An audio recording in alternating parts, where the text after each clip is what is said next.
eleksyon. Sige naman giningning-nindot ng atong eleksyon. Sukat, wala naman ko nakabantay na nangata, nakasulay ka o eleksyon mo natin. Pero, ginikaroon ng eleksyon, mura usagin ni sa pinakanindot ng eleksyon. Nga naman nakaingon kong sa pinakanindot na ito ng eleksyon. Kay sunod sa pinakatungig na itong struggle sa atong pagpangalanan na ay usahay mapandol ta, usahay mabalaka ta, magkalisod ta sa itong pagpangalanan, usahay yun madugmo ta sa itong pagpangalanan.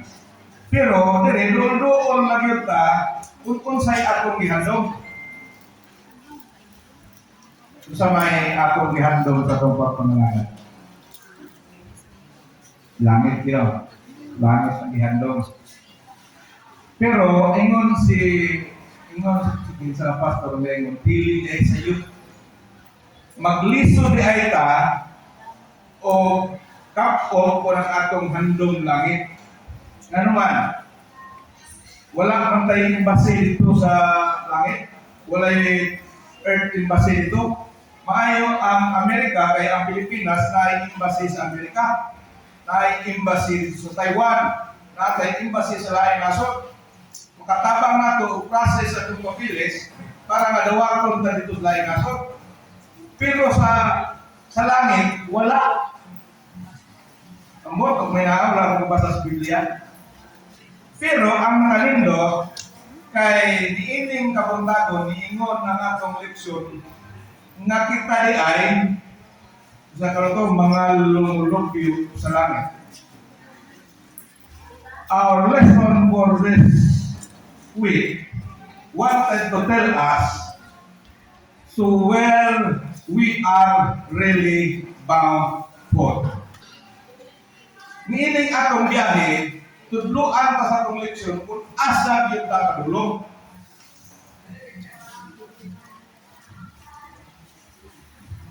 Ingon ang atong memory text. Be anxious for nothing. Sunod ang Bisaya. Ayaw kamo kabalaka sa bisan unsa. Pero dahil sa ilahan ang ikaw ng English. Ingon siya, be anxious. Unya ang iyang definition sa anxious, dili lang siya basta nakabalaka, ningon pag yun siya na kiniusahay, kining akong feeling nga nabalaka ka sa walay hinungdan. Uusahay, napod mga kining anxious, kining sobraan na to ka-excited, murag akong dito yung nakadao. Ano ba ka-feeling? Murag ako yung pinagagwapa, ano yung kumain nga kung sinina. Anak, anxious. Pero ingon si Pablo, ayaw na rin kabalaka, anak. Ato nang kumapatan si Pablo kung saan hinungdan. Ganito, oras na. Kung sa oras pwede yung langan ni Isyo.